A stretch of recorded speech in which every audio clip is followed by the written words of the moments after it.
j'ai son numéro de téléphone, j'ai toutes les informations, il a mes infos, j'ai ses infos, je sais où est-ce que t'habites, tu sais où est-ce que j'habite. Un jour, les gars, j'aurai Olivier Besancenot sur un de mes streams, mais pas en sous ta capuche, hein, je vais lui dire.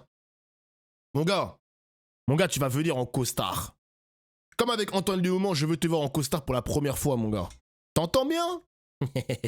Et débat ce matin sur la figure centrale des institutions de la Ve République. J'ai nommé le président, élu au suffrage universel direct, clé de voûte de notre vie politique, surtout quand il dispose d'une majorité au Parlement, ce qui n'est pas le cas en ce moment. Une figure de stabilité pour certains, mais pas pour tous. Qu'est-ce qu'il raconte, L'un la de scène? nos invités ce matin veut, dans un petit livre, en finir avec les présidents. Alors on va débattre du sujet avec son auteur, Olivier Besancenot. Bonjour. Ah, il est en promo.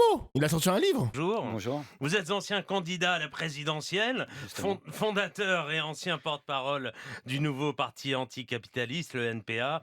On finira avec les présidents est paru aux éditions du Seuil. Avec nous également Benjamin Morel. Bonjour. Bonjour. Constitutionnaliste et maître de conférences en droit public à l'université. Putain, elle est chiante sa voix, mon gars. Hein. Laissez-le parler, Zebbi. Ah, elle est chiante sa voix, Zebbi. Il était candidat.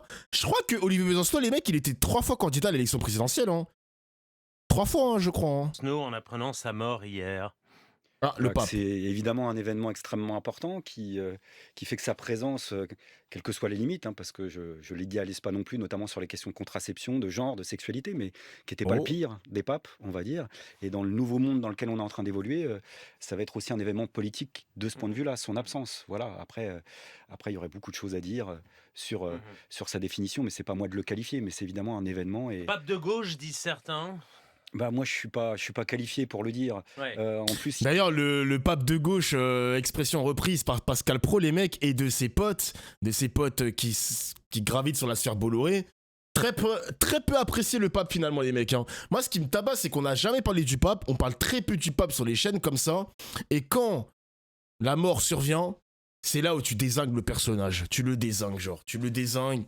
Ouais, c'était un pape de gauche. C'est un pape finalement qui était dans le progressisme. Ce mec-là, il a quand même su garder un peu de conservatisme avec la contraception, ses questions sur l'IVG, l'avortement, etc., etc. Mais au final, ça reste un pape pro-migrant, ça reste un pape pro-machin, machin chouette, pro-gauche et tout. Oh les gars, ouais. Franchement, Pascal Praud, c'est vraiment une grosse merde. Hein. Il y a une histoire, y compris dans la religion catholique. Lâche ça, frérot, tu deviens trop beau comme mon Dauphin.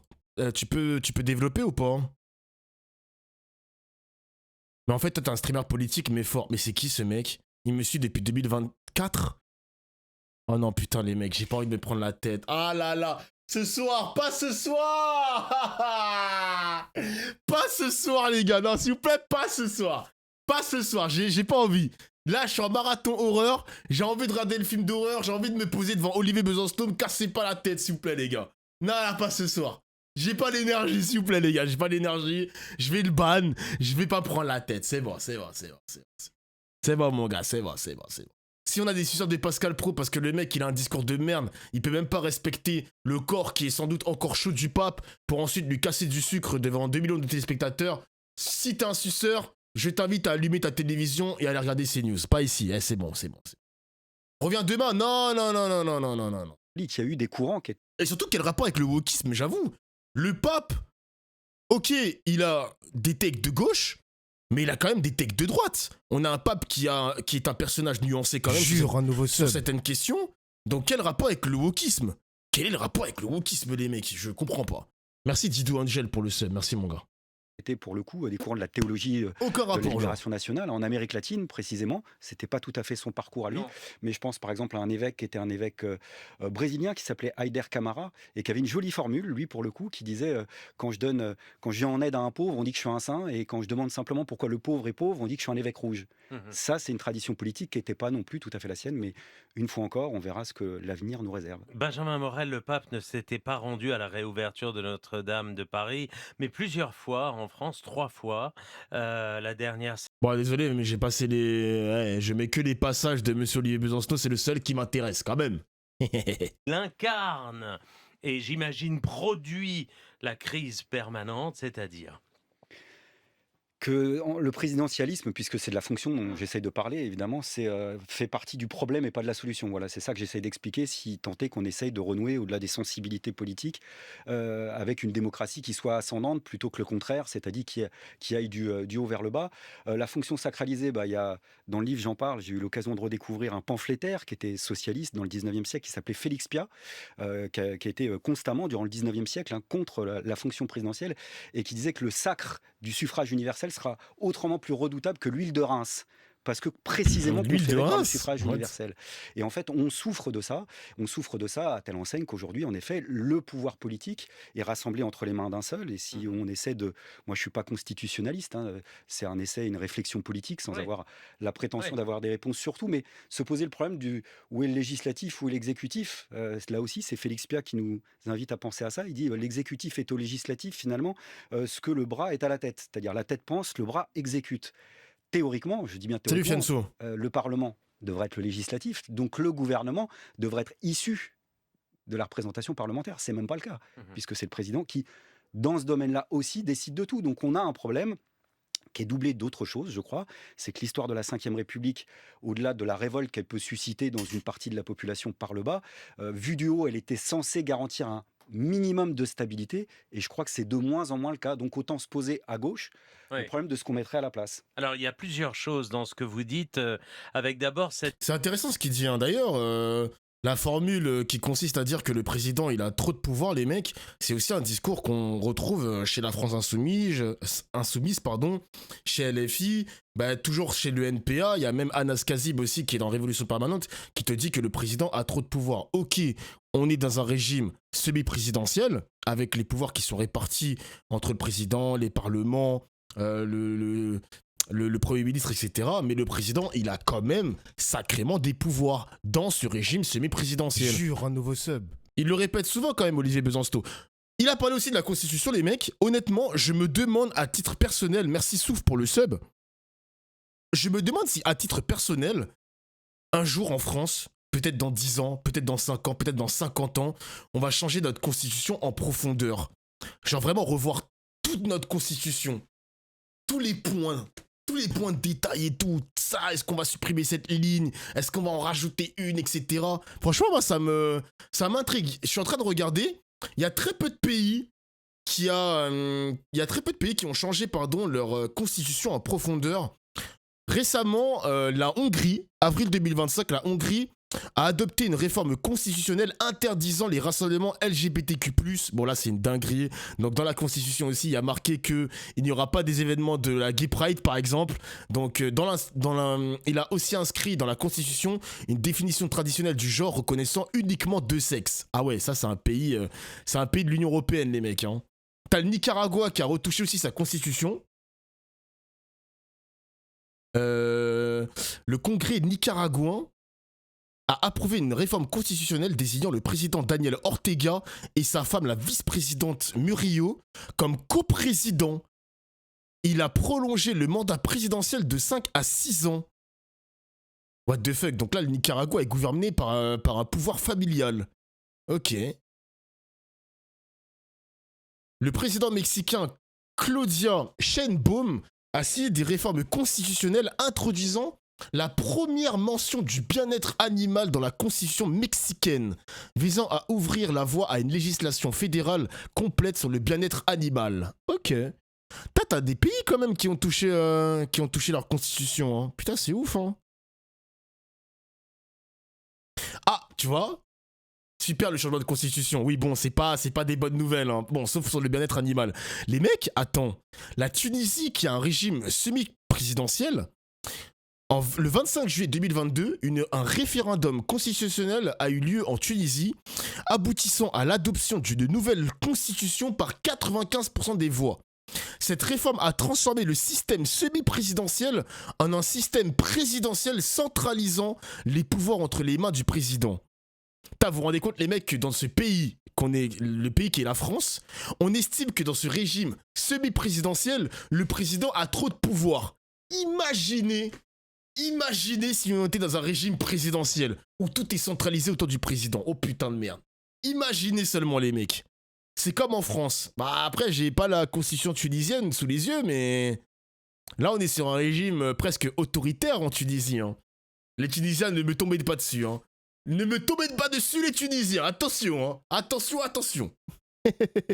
Cette distinction entre président et présidentialisme, Benjamin Morel, il faut faire la séparation entre les deux ou elle est spécieuse? Non, oui, il faut faire la séparation entre les deux. Je rejoins tout à fait ce qui a été dit concernant le présidentialisme. On a probablement aujourd'hui le chef d'État, quand il n'y a pas de période de cohabitation ou d'instabilité, qui est le plus puissant du monde occidental. On dit souvent la France est un régime semi-présidentiel. En fait, cette terminologie-là, elle est très fautive dans son système politique. Le président français a plus de pouvoir que son homologue américain dans le sien. Il n'y a pas de contre-pouvoir. On a en effet un présidentialisme dominant.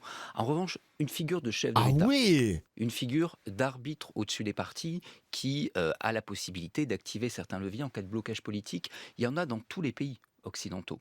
Que ce soit un roi ou un président, on en a entre guillemets besoin. Je renverserai peut-être le paradigme. Le problème, c'est qu'on n'a pas de président.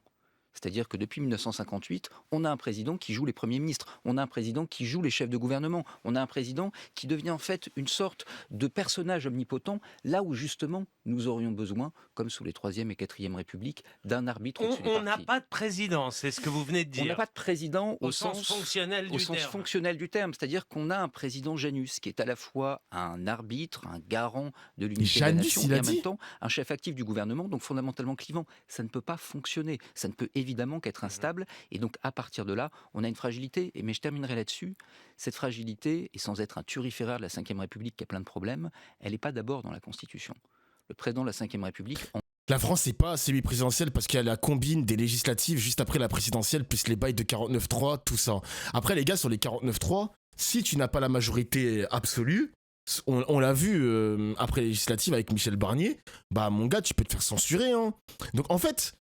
Je peux comprendre le délire que le président a vraiment un pouvoir impressionnant en France, mais le truc c'est qu'on peut lui mettre des bâtons dans les roues. Il peut être têtu, il peut être entêté, il peut rester au pouvoir, mais le régime français peut faire en sorte de l'embêter dans l'exercice de son pouvoir. Je m'explique. Quand Michel Barnier a été censuré, les députés n'étaient pas d'accord. Comme il n'a pas la majorité absolue, bah les députés peuvent enchaîner une sorte de censure, faire tomber des gouvernements encore, jusqu'à ce que le président il en a marre et il finit par démissionner, tu vois. Bon là, visiblement, le scénario n'a pas été retenu, on n'a pas réussi à pousser le président à la sortie, dommage, mais je pense qu'on reste quand même dans un pays, je ne dis pas que tout est parfait dans la Constitution, les mecs, je ne dis pas que tout est parfait dans ce régime-là, je dis simplement que on peut avoir cette volonté politique de lui mettre des bâtons dans les roues, voilà. Après, ça dépend des partis politiques. Voilà. Jure, un nouveau sub. Merci Anis pour le sub, merci mon gars. Pas du tout. Bah après, si on n'est pas d'accord, c'est pas grave les mecs, hein, je m'en fous, hein, je vous expose mon avis. C'est vrai que si le président, il avait la majorité absolue partout, oui, là, on parle vraiment d'un super président. Mais là, le problème, c'est qu'il n'a pas tous les pouvoirs. Mais les partis politiques ont décidé autrement, les mecs, hein. Le PS, on a décidé autrement. Le RN, on a décidé autrement. Il n'y a que la France Insoumise qui a une colonne vertébrale et qui aimerait le censurer avec les écologistes. Voilà, tant pis, hein, c'est comme ça. Hein. Le problème, c'est pas le président, c'est le manque de bipartisme. Moi, j'ai une question à vous poser, les mecs.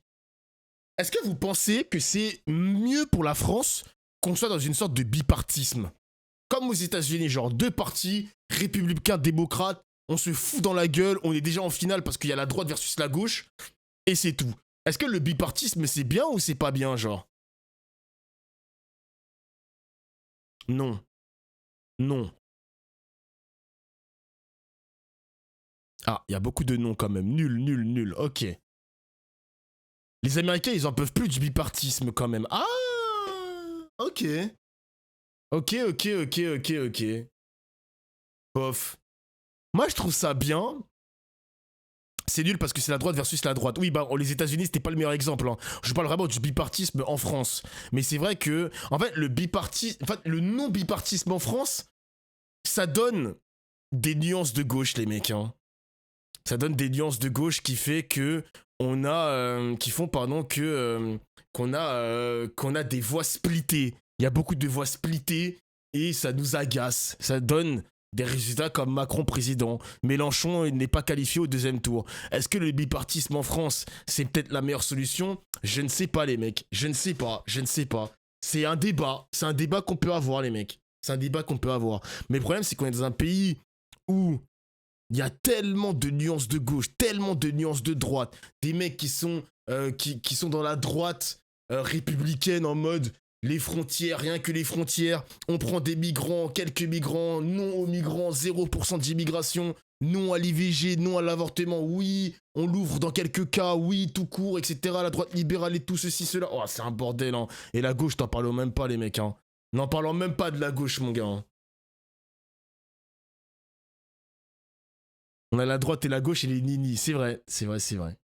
On vient enfin de mettre fin au bipartisme avec le PS-UMP, le gadjo il veut y retourner. Mais les gars, je pose le débat. Y a rien. On est là pour débattre le chat. Le non-bipartisme en France, on voit ce que ça donne actuellement. Si on a un bipartisme en France, peut-être que là, je vous parle en version 2025, les mecs. Hein. Je parle pas du bipartisme PS-UMP. Je parle d'une autre forme de bipartisme nouvelle génération. Vous voyez ce que je veux dire? Donc, on peut faire mieux. Faites mieux, comme dirait Mélenchon.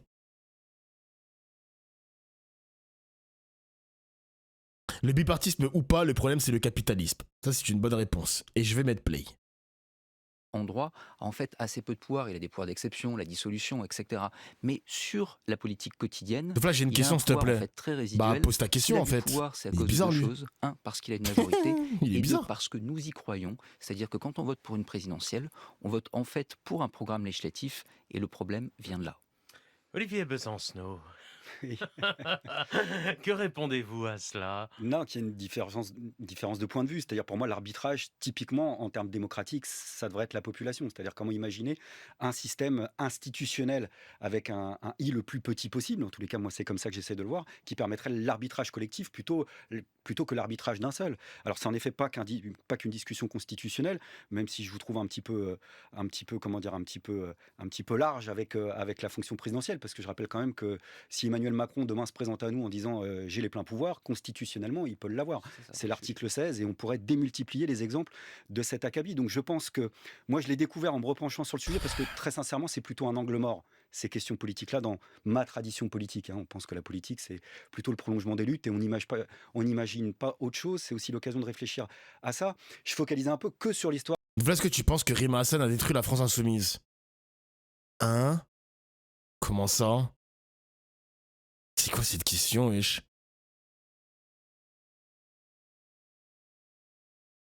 Je suis en colère contre la France insoumise car ils avaient tellement de potentiel et ils gâchent tout avec des sorties approximatives. Est-ce que tu penses que Rima Hassan a détruit la France insoumise? Mais c'est quoi les arguments pour estimer qu'elle a détruit la France insoumise? What? Mais qu'est-ce que c'est que ça? C'est le chat du mardi, t'inquiète. C'est quoi les sorties approximatives? Donc là, si on suit un principe contre le capitalisme de taxer les grandes richesses pour redistribuer, on fait comment pour contrer le principe possible de paresse sociale et donc plus de production et le principe d'exode des ultra-riches? Oh, mec, tu me poses une question, waouh! Mec, tu me poses une question, c'est pas à moi qu'il faut demander ça, mec, hein. Voilà, t'es en train de me mettre une coquille, mon gars, là. J'ai pas les réponses à ça, hein. Moi, j'ai pas fait Sciences Po, mon gars, hein. Les questions d'économie... économie sociale, etc. Ouh là là là là là là. Là, tu me poses des trucs de fou, là, mon gars. Doucement. Bon, il n'y a pas de réponse de Ben. J'ai capté le message. Les gens qui sont déçus de Rima Hassan n'ont jamais les bons arguments pour l'attaquer. Moi, c'est un truc, les gars, que je le vois matin, midi, soir sur Twitter. Quand elle tweet, il y a des mecs, ils essaient de l'attaquer. Des mecs de gauche, en plus, hein. Faut le comprendre, les mecs, hein. C'est des mecs de gauche qui attaquent Rima Hassan, mais qui le font toujours mal. Toujours avec les mauvais arguments. Toujours, mon gars. Bah, depuis Rima Hassan, on met que le négatif sur LFI. Mais il n'y a même pas d'argument. Moi, je te pose la question. Est-ce que toi, t'estimes que Rima Hassan a détruit la France insoumise? Tu dis plus haut que t'es en colère contre LFI parce qu'ils ont gâché leur potentiel avec des sorties approximatives. Donc, tu sous-entends que Rima Hassan tire la France insoumise vers le bas. Assume-le. Dis-le, mon gars. Assume-le. Mais dis-le avec des arguments. Parce que toutes les personnes qui attaquent Rima Hassan, ils le font avec des arguments catastrophiques. Je comprends pas.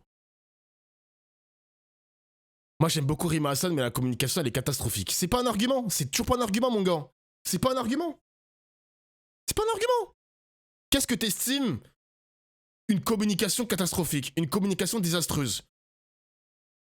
Donnez-moi un argument. Moi, je veux bien. Moi, je veux bien entendre qu'on lui trouve des défauts. Mais essayez au moins d'argumenter et éclairez-moi, parce que peut-être qu'il y a quelque chose que je ne vois pas dans Rima Hassan. Il y a un truc que je ne vois pas, peut-être, je ne sais pas. Regarde son fil Twitter, tu comprendras. Mais c'est facile de dire ça, c'est pas un argument. Je viens de te dire tout à l'heure que sur le compte Twitter de Rima Hassan, il n'y a rien qui me choque. Tu me dis, regarde son compte Twitter, tu comprendras. Il n'y a rien qui me choque. Il n'y a rien.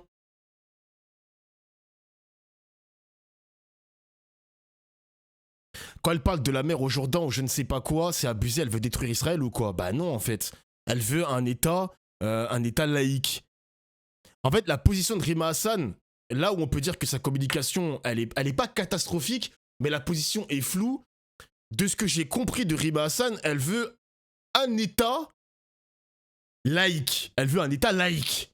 La Palestine, elle veut que ce soit un État laïque, un peu à l'image de la France.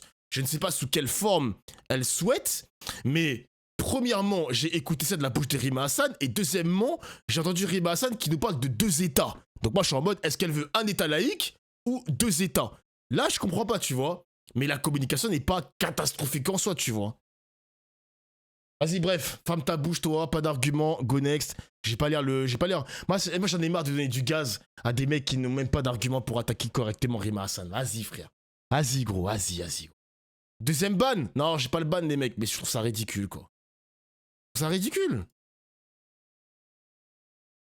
Sa position sur le Sahara aussi, Dofla. Alors, les mecs, sur le Sahara, c'est extrêmement électrique parce que le Maroc et l'Algérie, vous savez que c'est des pays qui ne s'apprécient pas beaucoup. En tout cas sur le gouvernement, vous savez que le Sahara occidental, le Sahara algérien ou je ne sais pas quoi, le Sahara indépendant, les Saharis, etc. Vous savez que, moi je l'ai peut-être mal prononcé, mais vous savez que c'est une question extrêmement électrique. Donc évidemment que quand tu as la France Insoumise qui est pro-marocain sur cette question-là, mais il y a une certaine forme de nuance sur ça, parce qu'ils sont peut-être pas 100% marocains, mais la position, encore une fois, elle est pas très compréhensible.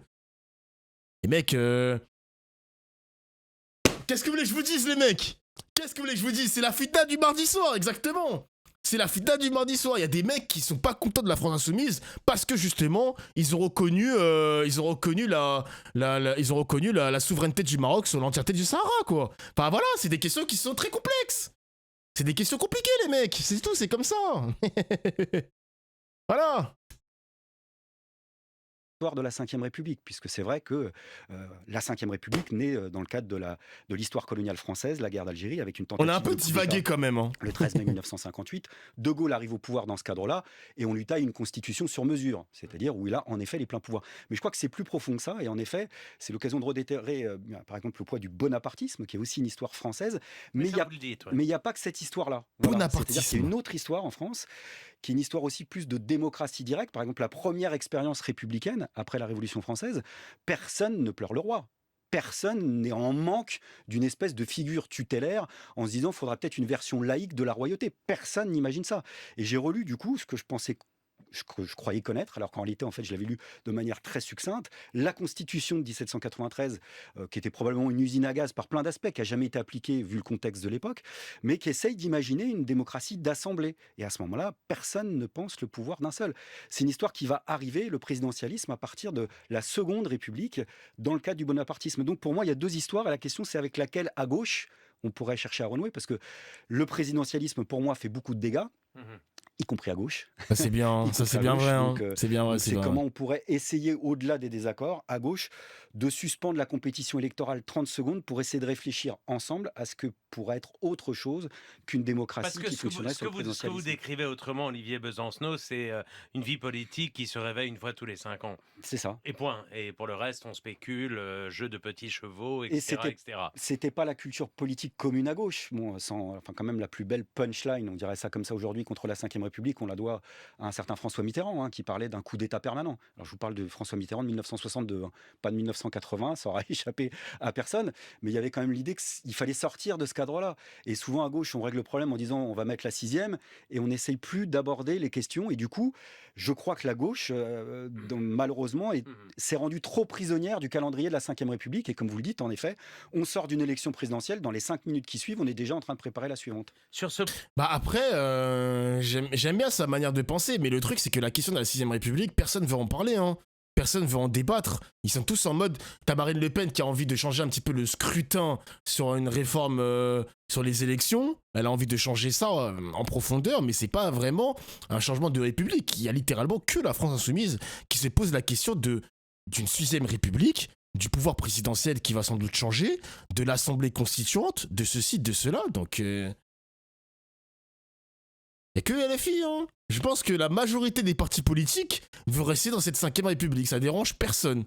Vraiment, ça dérange personne. Voilà, Benjamin Morel, certains disent qu'il faudrait apprendre en France à démocratiser la démocratie afin de la faire vivre entre les 2 échéances électorales tous les 5 ans. Quel est votre point de vue? Oui, absolument. C'est-à-dire qu'on a considéré que tous les 5 ans, on allait élire un empereur. Et je rejoins tout à fait sur une culture bonapartiste, même si, attention, un empereur. La notion de culture politique me hérisse un petit peu parce qu'on a l'impression qu'on aurait le présidentialisme dans les gènes. Je vous renvoie à des auteurs de la 4ème République qui disaient aux gaullistes: non mais attendez, vous plaisantez, un pouvoir présidentiel puissant, on a essayé une fois sous la 2ème République, ça a fini en empire. Donc c'est pas dans notre culture politique. Il n'y a pas de culture politique, il y a des structures. Et ces structures-là, ensuite, elles sont plus ou moins adaptées. La constitution de la 5ème République, là je vous rejoins, a de vraies potentialités de dérive. Vous parliez de l'article 16. On est le seul régime occidental. L'article 16, c'est quoi? C'est en fait une dictature à la romaine. Un régime d'exception qui permet, en cas de crise, quand vous avez la Wehrmacht sur les Champs-Élysées, eh bien, d'arriver à pallier la crise. Des régimes de dictature à la romaine, il y en a dans tous les régimes. On est le seul pays où c'est le dictateur qui s'autoproclame, qui dit un matin: écoutez, là, moi je constate qu'il y a une crise. C'est-à-dire que c'est une possibilité dans la Constitution. Il faut supprimer ça? Il faut en tout cas le limiter. C'est-à-dire qu'on parle de dictateur à la romaine. À Rome, c'est le Sénat qui proclame les pouvoirs d'exception. Dans la plupart des régimes, vous avez une proclamation faite par le Parlement. Là, c'est l'appréciation souveraine du chef de l'État. Et ça, il y a des rumeurs, les gars, comme quoi Macron il va dissoudre l'Assemblée nationale, mais pas maintenant. Il va le dissoudre peut-être pour automne, donc peut-être entre octobre et décembre, ou octobre et novembre, ou septembre à novembre, je ne sais pas encore. Mais on verra. Hyper intéressant l'interview. Non, moi j'aime bien. J'ai skip la première partie parce qu'elle était un petit peu chiante, mais là il rentre dans le vif du sujet et c'est plus appréciable maintenant. Ça pose évidemment un problème. Il y a plein de voies vers l'illibéralisme dans le cadre... Est-ce que Dofla, tu fais partie de la France Insoumise? Je milite pour eux. Ni l'un ni l'autre, mais j'ai on va dire que j'ai des affinités, des affinités idéologiques avec la France Insoumise, mais pas que, les mecs. Hein. Genre, littéralement, il y a Révolution Permanente que j'ai rencontré il n'y a pas si longtemps. Il y a le NPA, il y a toute cette branche de la gauche, très à gauche, que je côtoie, mais voilà, j'ai pas une carte de militant LFI, les mecs. Hein. Il y a un bout de quoi, ouais. De la Constitution de la 5ème République qu'il faudrait pallier. En revanche, pour les pouvoirs dans la Constitution du président de la République, prenez la 3ème République. Sous la 3ème République, qui peut déposer un projet de loi? Le président de la République. Sous la 5ème, c'est le Premier ministre qui dispose des forces armées sous la 3ème République. Le président de la République. Sous la 5ème, c'est le Premier ministre. Le domaine réservé, ce qui relèverait du chef de l'État en termes militaires et diplomatiques, ça n'existe pas. Et la carte du journaliste Dofla. Et les gars, vous savez que j'ai reçu... Attendez, faut que je vous montre un truc. Mais j'ai pas la foi de le faire. J'ai presque envie d'embaucher quelqu'un pour ça. Quand j'ai fait mon interview avec Antoine Léaumont, j'ai une journaliste qui m'a envoyé quelque chose. Attendez 2 secondes. Est-ce que je peux retrouver le mail?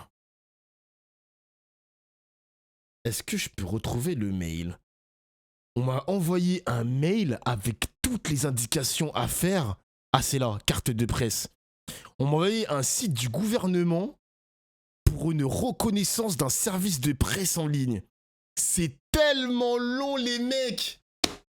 C'est tellement long à remplir. Je crois qu'il y en a pour au moins 1 heure, les mecs. Il y en a au moins pour 1 heure. Et en gros, je peux peut-être débloquer des fonds ou peut-être avoir une fiscalité réduite si mon média il est reconnu, les mecs. C'est vraiment le bordel. C'est vraiment le bordel. Et j'ai un autre dossier à remplir cette fois-ci pour demander ma carte de presse. Mais j'aurais trop la flemme. Je me connais, les gars, je suis un putain de fainéant, frère. Je suis un putain de fainéant, la team. 1 heure, ça va. Vous aimeriez que je le fasse, le chat? 1 heure, c'est rien, MDR. Inscris-toi, oh my god. Vous aimeriez que je le fasse, en vrai de vrai? T'es vraiment en entier. En soi, en quoi tu dois l'avoir, ça te change rien. Bah, je viens de t'expliquer. Mais putain, mais ils écoutent pas ou quoi, wesh? Je viens de t'expliquer mon régime. Si j'arrive à être journaliste reconnu par le gouvernement français, j'ai des avantages. J'ai cité les avantages, enculé. Tu le fais en live? Non, je le fais pas en live, j'ai des informations privées, les mecs. Mais je peux pas le faire en stream, t'es fou quoi, mon gars? Pas. T'es fou, c'est quoi. une invention de Jacques Chaban-Delmas au congrès de l'UNR en 1961. Ce serait stylé que j'ai une carte de presse. Le problème aujourd'hui n'est pas tant dans la Constitution, ce serait stylé en vrai. Hein. C'est dans nos représentations. Quand je vote pour un président de la République qui me dit « je vais faire une loi sur les retraites, une loi sur l'immigration, une loi sur la cueillette des fraises », je vote pas pour les pouvoirs du chef de l'État. Je vote pour un programme législatif pariant sur le fait qu'il aurait une majorité. Si demain il n'en a plus, on a... Oh les mecs, je vais le faire. Les gars, je vais le faire juste pour la daronne. Je vais dire à maman, maman, j'ai une carte de presse. Tu sais, Crary, je le fais pas pour moi. Tu sais, le mec qui est matrixé, qui va absolument rendre fier la daronne. Je sais pas la carte de presse pour moi, je le fais juste pour rendre fier la daronne. C'est tout, voilà. Voilà. Mais du coup, deux fois pour la neutralité, ça t'obligerait pas à donner la parole à tout le monde, genre le RN? Bah pas forcément les mecs, t'as plein de journalistes qui ont une carte de presse et qui donnent pas du tout la parole à la France Insoumise, les mecs. Hein. Donc, Frontière par exemple, hein, littéralement, Frontière qui ne parle pas du tout à LFI. Voilà. Président impotent. Si demain il n'en a plus, on devra se déshabituer de ça. Le suffrage universel n'aide pas, mais des présidents élus au suffrage universel, on a plein d'exemples. On en a en Autriche, au Portugal. Bah t'as le Média TV aussi. Hein. Proportionnel et pas de majorité. Média TV j'aime bien, mais les présidents ça invite pas le RN aussi. Hein. En tout cas, sont tenus à un rôle d'arbitre. La proportionnelle, Olivier Besancenot. Oui, la proportionnelle, il faut de la proportionnelle, bien sûr. Ça il y a permet des mesures... de réduire la contradiction que vous décriviez tout à l'heure. Oui, mais qu'en partie seulement, parce que je crois qu'on a un problème plus substantiel. Alors, c'est la même proposition que Marine Le Pen. Marine Le Pen veut refaire la proportionnelle. Veut instaurer la proportionnelle, pardon. J'avais posé la question à Louis Boyard, lui aussi veut la proportionnelle. Olivier Besancenot, il est aussi pour la proportionnelle. Putain, mais qu'est-ce qu'on attend pour changer le système électoral français, genre? C'est quand vous voulez, les mecs, hein. J'ai l'impression que tous les partis sont d'accord. Macron, il avait promis à Marine Le Pen de... Non, François Bayrou.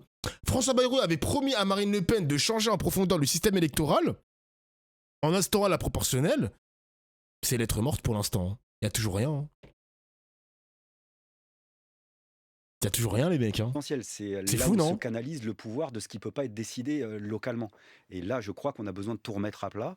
Ça passe par un processus dit constituant. Ça paraît un terme un peu barbare. C'est là où je parle de politique. C'est-à-dire comment une convention démocratique serait élue au suffrage universel pour tenter de tout réinventer et pas simplement point par point de manière très resserrée. Parce comme qu'on la a un LFI, problème quoi. permanent. Et je veux dire, la Ve République fait partie des éléments qui aggravent la crise politique. Je veux dire, même on prend l'affaire Le Pen. La proportionnelle, ça pourrait vraiment changer la donne en France. Ça permettrait de mieux refléter la diversité des opinions au lieu de laisser tous les pouvoirs à deux partis. Mais bon, ça risque aussi de rendre les compromis plus difficiles et les alliances encore plus chaotiques. Ouais.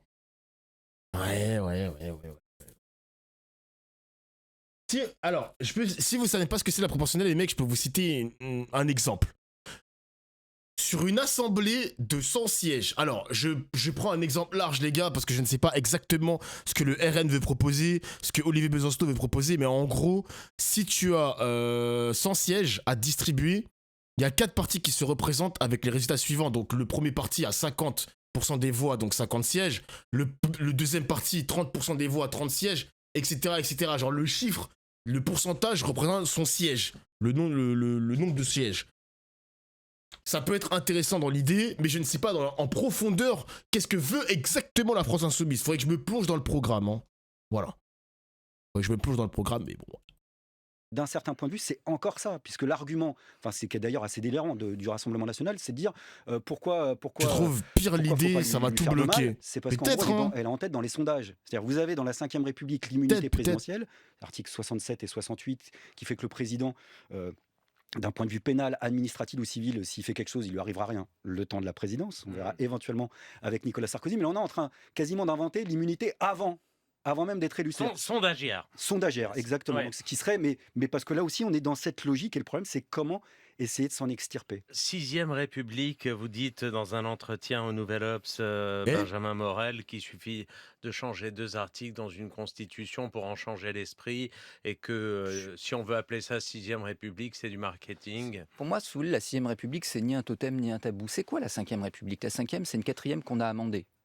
La quatrième, c'est quoi? C'est une troisième qu'on a codifiée. Ce qui est certain, et là on pourra avoir un point de désaccord, c'est que la tabula rasa d'un point de vue constitutionnel, ça ne marche pas. Parce qu'en règle générale, le droit constitutionnel, c'est une horlogerie assez fine, et quand vous voulez écrire la constitution du paradis avec les meilleures intentions du monde, souvent vous ne connaissez pas les jeux d'interaction qui arriveront par la suite, et 10 ans plus tard, ça ne ressemble absolument pas à ce que vous avez voulu codifier. Donc en la matière, on peut être extrêmement ambitieux en modifiant quelques éléments. On peut supprimer l'élection au suffrage universel du chef de l'État. On peut très largement élargir le champ du référendum. On peut revenir sur les questions d'immunité, etc. Mais tout ça, c'est des amendements à la marge. Ensuite, Mais pourquoi on ne fait pas ça, genre? Pourquoi on ne bouge pas? Pourquoi on reste statique? J'ai l'impression, les mecs, que depuis qu'on a François Bayrou au pouvoir, tout est bloqué en France. Il n'y a rien qui avance. Il n'y a rien, les mecs. J'ai l'impression que les ministres, tous les acteurs politiques sont là pour préparer la municipale de 2026 et surtout la présidentielle de 2027. J'ai l'impression qu'il y a rien qui avance, les mecs. Hein. Il n'y a rien qui avance. On a Bayrou, c'est un putain de pantin.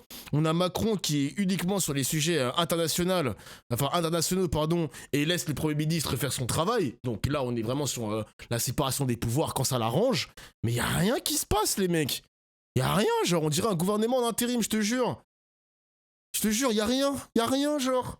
Bon, là, il y a la pause parlementaire, ils sont en vacances. Ça va revenir d'ici quelques semaines. Mais les mecs, entre la nomination de François Bayrou à aujourd'hui, il se passe pas grand-chose dans notre pays, les mecs. Hein. Il se passe pas grand-chose. Hein. Jamais on veut appeler ça cinquième, parce qu'on tient à la cinquième comme à son doudou, parce qu'il y a le général de Gaulle, on peut. Si jamais on veut dire, écoutez, c'est un nouveau vent, c'est une 6e République, on peut également. Mais la tabula rasa, vous savez, les juristes sont très conservateurs sur le texte, ce qui ne les empêche pas d'être très très ambitieux ensuite sur ce que l'on peut en faire et sur les changements. Mais malgré tout, il faut savoir les outils qu'on utilise pour savoir exactement où on va. Monsieur le constitutionnaliste Benjamin Morel, merci. Olivier Besancenot, merci également, fondateur du nouveau parti anticapitaliste. Ça fait plaisir de l'entendre, le petit Olivier Besancenot.